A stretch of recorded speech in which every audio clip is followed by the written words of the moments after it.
Доброго времени уток, дорогие гостелерадиослушатели! Пора признать, приключения бюджетного 386SX были захватывающими. Но настоящей легендой была, конечно, другая трешка. Полноценный 32-битный самый быстрый процессор до выхода 486-го 386DX. Год 1985. На фоне 286-х процессор шокирует производительностью, которую никто не видел. У IBM назрел план по ремонополизации рынка с помощью модели PS2, но та задерживается, и в 1986 году эстафету действительно передового ПК перехватывает Compaq Desk Pro 386. Образец на моем столе Тринитроне, конечно же, далеко не из 80-х. Это компактная материнская плата на чипсете Ali M1429 с процессором AMD AM386DX40. После решения суда в марте 1991 года Intel потеряла монополию на производство трешек, и цены на готовые компьютеры с этим процессором перестали наконец пугать заинтересованных покупателей. Так что это за процессор? Начнем с хороших новостей. Две определяющие фишки 386DX – это ширина шин памяти и адреса. Такой процессор может считывать или записывать 32 бита данных за такт, вдвое больше, чем SX. Нету здесь и ограничения в 16 мегабайт физической памяти, как бы смешно это ни звучало про ретро-сборку. Совсем иные здесь чипсеты, ведь на их разработку выделялись настоящие деньги. И в отличие от SX чипсетов, это не перемаркировка устаревших решений для 286-го. Типичный объем кэша к 1993 году вырос до 128 килобайт, и для бюджетных сборок оставался таким еще лет 10. Да и сам кэш, как вы поняли, тоже с 32-битным доступом. Теперь к плохим новостям. С ядром этого процессора мы на самом деле уже знакомы. От 386SX оно не отличается. Вы ведь не забыли, что он тоже способен исполнять 32-битный код? Вроде бы при создании SX немного переработали очередь команд, исходя из ширины шины памяти, но на этом все. Нет на этой платформе разъемов PCI, а редкие экземпляры с диковинной VLB не показывают ожидаемой скорости в приложениях и играх. По всей видимости, там используется медленный и костыльный мост в чипсете, ведь локальная шина 486 есть только в 486. Так что основой платформы остается ISA. И каким бы ни был прирост против удешевленного SX, все равно все упрется в устаревшую периферию. Касается это и жестких дисков, если вы, конечно, не потратитесь на контроллер SCSI. Да что там диски? У этих процессоров даже предельные частоты не выросли. Это все те же 40 МГц. А ширина шины памяти хоть и удвоилась, но сама оперативка – обычные модули FPM. Поддержки EDO в таких платах я лично не встречал. В общем, это я к чему? К тому, что никакого двухкратного прироста производительности тут ожидать не стоит. Намекает на это и ценник на такие системы в 1994 году. А больше всего впечатляет разница в цене материнских плат. Всего $27. Это при том, что на DX-овой доске установлено 128 килобайт кэша и гораздо более продвинутый чипсет. Цена самого процессора таким образом получается примерно равной 386-му SX.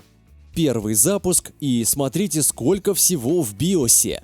Понятно, почему прошивки ранних плат или бюджетных досок под SX показались моим телерадиослушателям откровенно бедными. А тут одних только настроек шины ISA и памяти на целый день ковыряний в поисках самого быстрого варианта. Откуда вдруг столько настроек? Тут две причины. Во-первых, то, что инженеры, писавшие эти биосы, понимали все не хуже нас с вами. SX-у ничего не поможет. А вот на полноценном процессоре Почему бы и не поиграться с настройками ради какой-никакой конкуренции с младшими 486-ми? Вторая причина – это то, что M1429 – это чипсет для четверки. Ну а какая разница при 32-битной шине? Зато вон сколько новых фишек. Пользуйся, ускоряйся. Одна из этих опций даже не работает на моих 70-наносекундных модулях. Рассчитана на 60. Не слишком ли оптимистично? Но уж как есть. В конце концов, проверять эту плату с 32 метрами оперативки производитель тоже не был обязан. Ограничиться разводкой под 8 метров никто бы ничего и не заметил. Вишенка на торте – защита от вирусов, атакующих загрузочный сектор. При попытке доступа к нему появится оверлей с предложением еще раз подумать. Если вы в этот момент ставите операционную систему, то это норма. А если запускаете непонятную прогу с дискеты, которую принес подозрительно улыбающийся друг, то, наверное, не стоит. Итак, танцы. Для начала попугай спид-теста. Прирост по сравнению с 386-м SX вполне ожидаемый. Не вдвое, конечно, но приятно. 286-е в график я не добавлял. Вряд ли для кого-то спойлер, что ничего у них нет против DX20. А тот, в свою очередь, вообще чуть не вынес SX40 в процессорном тесте доктора Харда. Но все внимание, конечно, на полноскоростной DX. Да тут уже и до Сайрекса недалеко. В подтесте с плавающей точкой выступил он еще лучше. Это, конечно, не замена сборкам с настоящим железным FPU, но выйти на уровень SLC 260 – это заявка. А все почему? Потому что пропускная способность памяти на DX-овой платформе недостижима для устаревших 16-битных решений. Ни с какой частотой и ни с каким кэшем. Именно поэтому и в расчетах NSSI DX40 вышел на первое место. И таких результатов будет достаточно. Позади остался и 66 МГц Cyrix, и столь впечатливший меня SX на чипсете Opti с кэшем. Но вот в подтесте с плавающей точкой разницы почти не осталось. Да, результаты 486-го SLC я по-прежнему считаю очень странными. Тревожный звоночек для классического теста. А вы как думаете, стоит ли этим цифрам вообще доверять? Пишите в редакцию. Считалочка топ-бенч лучше всего удается, да, тоже 386-му DX. Да вы уже и не сомневались. Зато вот здесь очень хорошо видно, что ядро у него идентичное SX-у. И при наличии грамотно спроектированной кэш-подсистемы разница между ними будет минимальна. А вот подходить к лендмарку без 486-го в кармане по-прежнему опасно. Можно очень быстро разочароваться в своем идеальном выборе. На фоне гибридного процессора от Cyrix любая трешка – это, в общем-то, одно и то же тормозное изделие. Лучше порадовать себя результатами из Chakit, где 386DX – это вновь самый быстрый вариант. 128 килобайт кэша и широченная 32-битная шина памяти шансов конкурентам не оставляют. Было бы круто и в играх получить такое же. Но в тестах с плавающей точкой без изменений.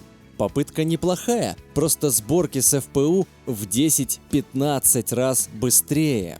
Даже на SX, уж не говоря про комбинацию с гибридным 486-м. Вот бы у меня нашелся сопроцессор для 386DX. Спокойно, всему свое время. Зато в тестах видеовывода топовая трешка уступает лишь 486-му SLC. В режиме доступа через BIOS она поближе к гибридам, а в режиме Direct просаживается почти до уровня SX. Почему так происходит?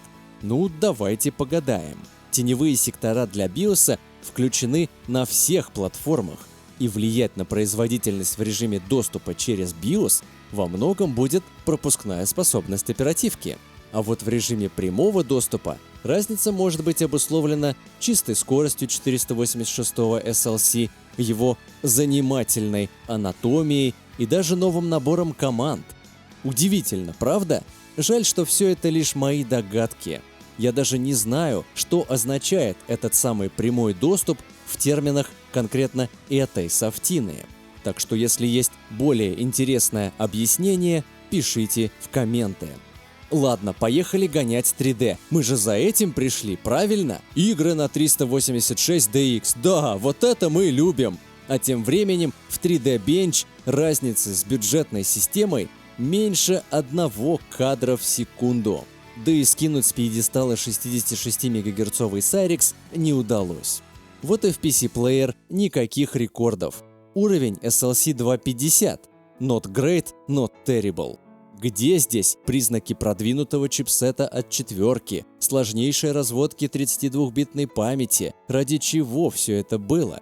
Пол кадра в секунду по сравнению с SX. С ростом разрешений ситуация даже немного усугубляется.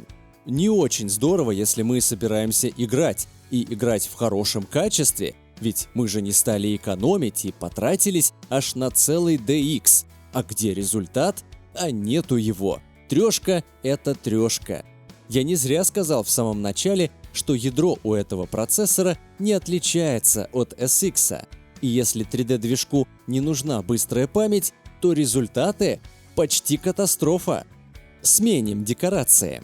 Как вам, например, классические облачка из заставки Windows 98?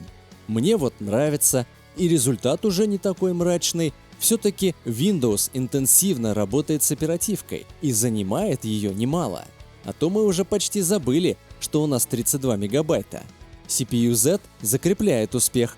Ну-ка догони. В общем-то, даже гибридный 486 здесь тупо упирается в шину, а то и вовсе в нехватку памяти. А что? Все по-честному. На бюджетной платформе-то ограничение в 16 мегабайт. Поставь хоть 2 486. Когда дело доходит до FPU нагруженных вычислений, 66 МГц все же остаются чуть впереди. Но тут и сам тест очень нестабильный, как я уже говорил в прошлой серии. WinBench в этом плане тоже не образец. Ну а в чем еще тестить под виндой? Попробую Sandro 99 в следующий раз. Есть вариант получше? Я вас слушаю. Ну а тесты памяти, как всегда, ставят 386 DX на высшую ступень пьедестала. И вполне заслуженно. Разница в отзывчивости платформы действительно есть. Время загрузки винды, например, около 50 секунд от кнопки, а от сигнала спикера вообще 35.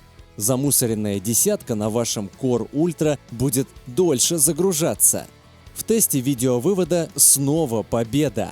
Вот оно что! Процессор этот раскрывает свой потенциал только в современном софте под виндой. И смотрите-ка, Bench Windows API подтверждает мои субъективные наблюдения. На такой системе вполне можно жить. В WinBench 96 уже просто разгром. Офис, казуальные игрушки – это все уже здесь, без всяких пометок на полях. Потянет. Просто посмотрите, сколько графиков 386 DX сегодня растянул раза в 1,5, чуть не порвал. И все это происходит даже не под 95-й, а под полностью стоковой, не порезанной 98-й виндой. А что же игры? Ну, с Wolf 3D все понятно. 23 FPS – это результат 386-го SX. А значит, какой-то потолок мы все-таки нашли. И он не софтовый. Так что, вероятно, да, наконец-то пора задуматься о более быстрой видяхе.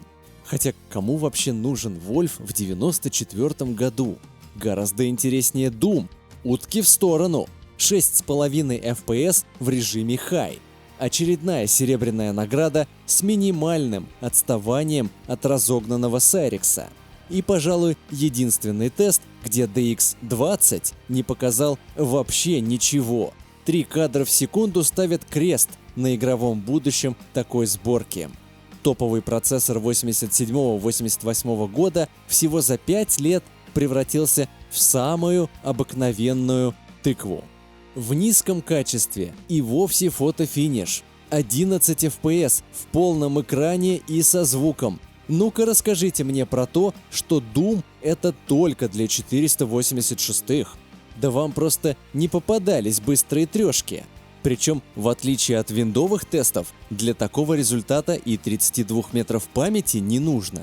С оптимизациями из Fast Doom ситуация еще интереснее. Очередная победа над здравым смыслом. DX40 быстрее SLC 266. Как и почему?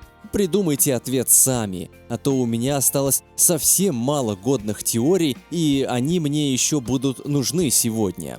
Но факт остается фактом, Doom остается Doom'ом, а главный вывод становится совсем простым. Не нужны тебе гибридные процессоры. Берешь себе поздний 386DX и вообще ни о чем не думаешь. Хотя вот в режиме картохи абсолютное значение FPS я ожидал как-то побольше. Скорость видеопамяти подвела. Видеочип? Или же говорить о потанцевале 5420-го Цируса пока рано. Скоро узнаем. Ну а где же Quake? Да, он уже на харде, но запустить его на такой сборке не получится. Жесткое напоминание о том, что даже наш солидный DX без сопроцессора никакой Quake нам не покажет, даже в качестве слайд-шоу. Сопроцессоры у меня, конечно, есть, да, именно во множественном числе, и именно это является проблемой.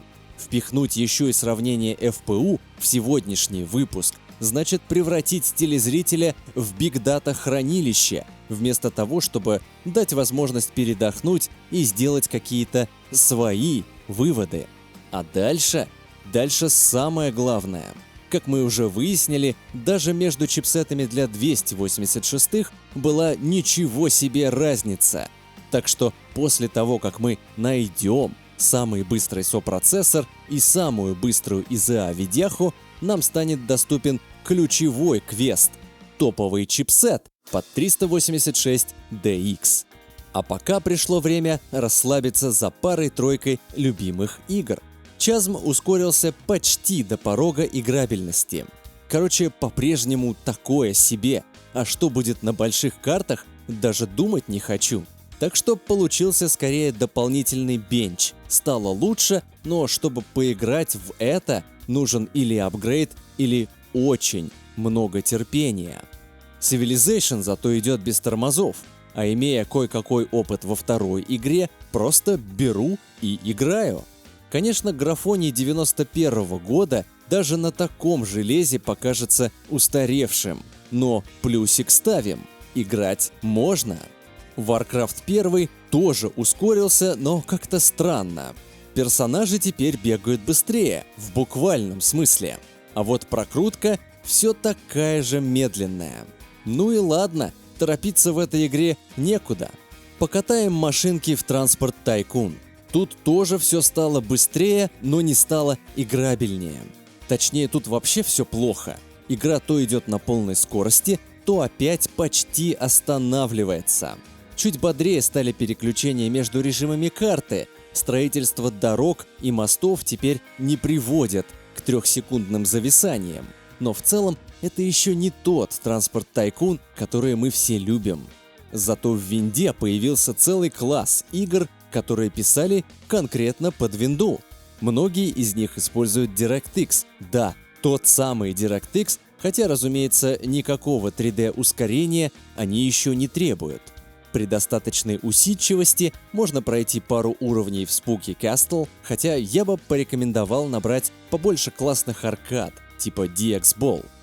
И что же мы получили в итоге? А в итоге все не так уж плохо. Слышал я не раз, что на 386DX ставили 8 метров памяти, кое-как накатывали 95-ю винду и гоняли в ней всякие Word Excel. Да, теперь я в это верю. Для таких задач машинка вполне адекватная. Конечно, быстрый доступ к оперативке и приятный объем кэш-памяти не то чтобы преображают систему.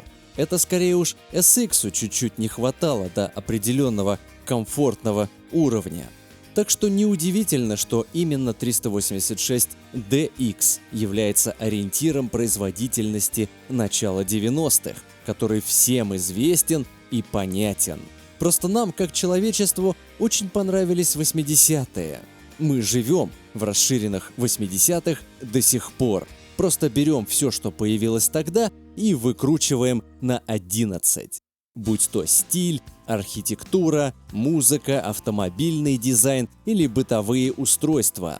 Удивляться ли, что прорывной процессор времен молодого Карпентера, расцвета глэм-рока и восьмерок цвета коррида в архитектуре оставался с нами до самого появления массовых 64-битных вычислений. И теперь вы видели своими глазами, на что способен оригинал. Да, я тоже несколько расстроен, что в играх прогресса маловато. И подозреваю, остальные платы будут еще неторопливее, чем этот Lucky Star на позднем чипсете Али. Но поживем, потестим. До новых ретро-встреч!